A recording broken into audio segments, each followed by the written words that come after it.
Penanganan kasus dugaan penipuan dan penggelapan nikel senilai lebih dari 15 miliar rupiah yang melibatkan Direktur Utama PT Bon Sulawesi Prima, Igo Herianto, kini menimbulkan pertanyaan banyak.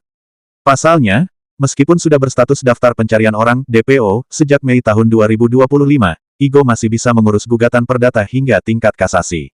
Sejarah kasus dimulai ketika Aditya Sugiarto Prayitno ASP, pelapor sekaligus Direktur Keuangan PT Boma Sakti Mineral atau BSM, membuat laporan polisi dengan nomor B-222-3-2024 SPKT Polrestabes Surabaya Polda Jawa Timur. Ia menyatakan kinerja penyidik Polrestabes Surabaya berjalan lambat dan tidak menunjukkan perkembangan berarti meski sudah hampir 2 tahun. Sudah hampir 2 tahun kasus berjalan, tapi pelakunya yang DPO masih bisa tanda tangan kuasa, menggugat kami, bahkan naik banding dan kasasi, ujar Aditya pada Jumat tanggal 5 Desember tahun 2025. Pak Aditya dalam rangka apa Pak untuk rilis ini?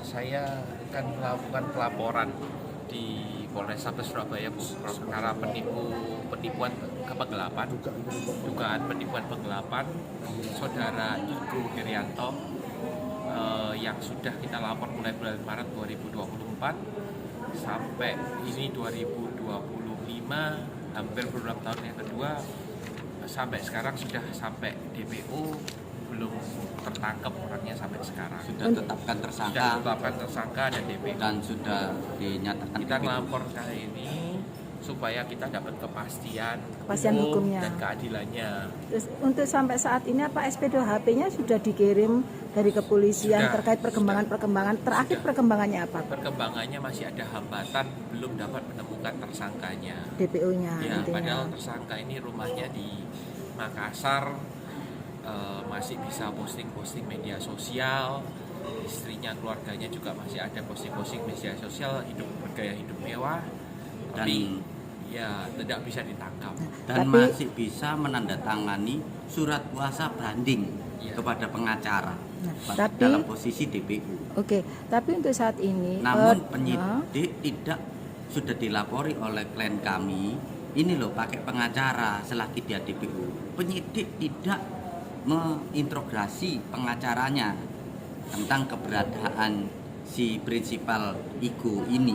Harusnya penyidik profesional untuk interogasi, menanyakan keberadaannya sehingga dapat ditangkap. Apakah selama ini pihak pelapor koordinasi dengan pihak penyidik dari Polrestabes untuk bekerja sama dengan Polda Jatim, Makassar atau wilayah sana? Sudah. Secara lisan atau ditunjukkan bukti kerjasama untuk ini DPO? Kerjasama tertulis dengan Polda Makassar dan Polda Sultra. Jadi untuk sampai saat ini ada dugaan untuk oknum penyidik atau ini dianggap atau diklaim sangat kurang serius dalam menanggapi laporan ini. Iya, tidak serius. Karena ini sudah jadi DPO dan kok tidak ketemu-ketemu, dibiarkan. Dan intinya gitu. Kok pihak-pihak yang kelihatannya melindungi itu kok dibiarkan? Apakah ada indikasi di pihak DPO ini, dugaan DPO ini ada backingan pejabat atau apa? Mungkin ya Pak. Intinya seperti itu. Harapannya apa? Kan saat pemeriksaan aja ditentukan oleh tersangkanya tempatnya. Jadi ditentukan oleh. Kemarin kan ada pemanggilan tersangka. Ya kita sebagai warga yang taat hukum kan kita datang ke Polrestabes, datang memberikan keterangan. Pihaknya di tersangkanya itu sebelum jadi tersangka diproses sidik pun itu tidak pernah datang. Intinya seperti itu. Iya, Pak pernah datang, malah minta diperiksa di Makassar. Dengan alasan 1001 alasan. Tapi udah ada pemeriksaan di Makassar. Sudah. Nah, intinya seperti itu. Ya. Pak, coba ceritakan serangkuman sedikit kronologis dengan melaporkan ini. Dalam laporan ini Bu, kita itu melakukan pembayaran berupa DP. DP kepada Pak Igo ini. Terkait DP apa? DP untuk pembelian nikel ore. Terus trading batu nikel ore yang di perusahaan kami kan memang bergerak di perusahaan trading nikel ore. Ya, terus? Nah, setelah kita bayar Bu, sesuai dengan invoice yang diberikan sama Pak Igo Herianto ini, tapi barang tidak dikasihkan ke kita. Jadi barangnya ini tidak dikasihkan ke kita, selang berapa lama kita minta, oh kalau nggak bisa supply ya tolong dikembalikan aja dananya. Tapi yang beliaunya dikontak saja susah, tidak mau komunikasi yang benar, jadi susah dikontak dan tidak ada etikat baik dalam menyelesaikan. Bukti untuk pembelian atau pembayaran DP transfer bukti semua ada ya. Ada bukti transfer dari Surabaya. 4 Mungkin miliar selama 4 miliar, dan berapa miliar? intinya lebih dari 4 Total miliar. 4,1 miliar. 4,1 miliar. Dan berapa yang di Jatan Ras? Kasusnya ini sebenarnya ada dua macam, Bu. Yang laporan ini kasus yang laporan mana? ini laporan 4,1 miliar. Kita fokus ke yang laporan ini. Juga laporan. Oh, jadi di Jatan dua. Ras. Oh, Jadi gitu. kita ada dua laporan. Uh-uh. Laporan yang pertama itu di Tipiter Ha-ha. 4,1, di Jatan Ras sekitar 11 miliar lebih. Jadi semua dua laporan ini statusnya juga sama, DPO pemanggilan tersangka Jadi tidak hadir. yang sudah jadi DPO, yang laporan yang di Tipiter itu sudah jadi DPO. Yang ini yang jadi DPO. Yang di Jatan Ras Jadi tersangka. Apakah pernah dilakukan somasi Somasi. dari pihak terlapor? Sudah. Pada intinya harapannya agar DPO ini selesai harus ditangkap. Intinya seperti itu ya. Iya. Sehingga proses penyelidikan sesuai Perkap Kapolri. Yes. Bukan, mohon maaf, bukan ada dugaan penyidik diklaim kurang serius menanggapi Ya, ini laporan. Ini ya harapannya Iya, ya iya. Pak ya. Oke. Dengan Bapak siapa nama lengkap? Aditya Sugiarto Praitno. Oke. Makasih Pak. Hukum dari Aditya memberikan tambahan informasi bahwa pihak IKO sudah dinyatakan DPO sesuai surat-surat SP2HP itu yang diberikan oleh penyidik kepada klien kami, dan klien kami sudah memberitahukan ke penyidik bahwa pihak IKO ini memberi kuasa selagi DPO memberi kuasa kepada kantor pengacara untuk banding perkara di tingkat perdata. Nah, namun pihak penyidik belum ada keseriusan untuk menginterogasi pengacaranya untuk menanyakan keberadaan IKO. Tadi Bapak mengatakan ada perdata. Ya, tingkat banding. Putusannya bagaimana, Pak? Di tingkat banding, putusannya yakni laporan polisi yang dibuat oleh klien kami adalah suatu perbuatan melawan hukum. Nah, Untuk ini suatu kesalahan dalam penerapan hukum. kesalahannya di mana, Bapak? Kesalahannya yakni dalam sistem peradilan pidana KUHAP itu mengatur hak setiap warga negara yang merasa dirugikan untuk melaporkan dugaan tindak pidana ke penyidik Polri. Itu ditentukan oleh pasal 108 KUHAP. Ya. Pelaporan adalah suatu hal yang dilindungi oleh hukum.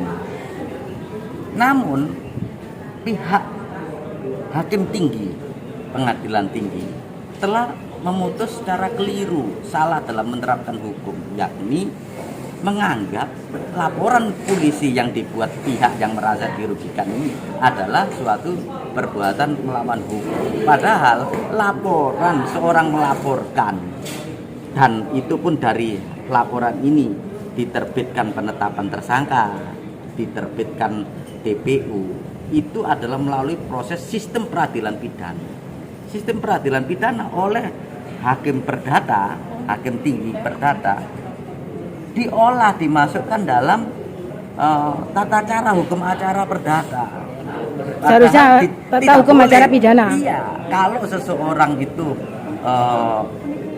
dari laporan polisi jadi tersangka, dia merasa dirugikan, ada peraturan yang ngatur pasal 77 KUHAP, yakni pra peradilan. Hasil pra? Nah, tidak ada pra, tetapi perdata ini dipakai untuk menguji sistem peradilan pidana yang berlaku. Jadi hakim tinggi salah dalam majelis hakim, salah dalam menerapkan hukum. Berarti karena tidak ada mencampur adukkan sistem peradilan pidana dengan hukum acara perdata. Padahal ini ranah hukum yang masing-masing berbeda. Lapangan hukum yang berbeda sendiri-sendiri. Ya. Berarti kenapa ndak PK? Nah, ini sekarang kami mengajukan kasasi. Oh, kasasi. Jadi Nah, ya belum kasasi. kami sudah mengajukan kasasi. Nah, dengan peran dari media ini, harapan kami menyorot kinerja penyidik Polri untuk mengawasi jangan sampai tersangka yang DPO ini memberikan kuasa lagi kepada pengacara yang di tingkat banding atau apa. Karena apa? Ini berarti polisi ini melakukan pembiaran secara bebas orang dalam keadaan DPO terang-terangan. Iya. Ini harapannya itu ya Pak, udah dicekel ya Pak ya. Iya, harap SPDP-nya itu sementara apakah dikirim di Kejaksaan Negeri mana Pak, Perak atau Surabaya? dikirim di Kejaksaan Negeri Surabaya. Siapa jaksanya yang ditunjuk? Kami akan konfirmasi ke pihak kejaksaan. Jadi selama ini SPDP sudah dikirim, namun pemberkasannya sudah dikirim atau tidak? Berhubung pihak belum ditemukan tersangkanya ini, maka Berarti pemberkasannya diduga belum dikirim. Ya, masih berarti SPDP-nya saja. Ketika dikonfirmasi, penyidik Hudi melalui nomor WhatsApp menjawab, bukan poksi saya, satu pintu ke Humas. Sementara itu, Humas Polrestabes Surabaya AKP Rina yang dikonfirmasi melalui WhatsApp belum memberikan klarifikasi terkait ketidakhadiran publikasi DPO di website Polri. Ketika didatangi di ruangannya, stafnya menyatakan, ibu sibuk dan mau keluar. Di sisi lain, Kapolrestabes Surabaya, Lutfi Sulistiawan, dikonfirmasi terkait DPO Igo Heryanto menjelaskan, pada intinya masih tetap bergerak, ujarnya. Pak, terkait perkembangan DPO Igo Heryanto, bagaimana Pak perkembangannya Pak? Masih bergerak terus ya. Nanti kalau udah dapat kita pasti rilis. Ini kan DPO-nya kan udah panggilan 1, 2 di Makassar, apakah dijemput paksa Pak oleh penyidik? Penyidik masih bergerak nanti ya. Intinya Pak, penyidik bergerak ya Pak. Makasih Pak. Hingga berita ini diberitakan kuasa hukum, terlapor Igo Heryanto belum dikonfirmasi. Dari Surabaya Rahayu mewartakan.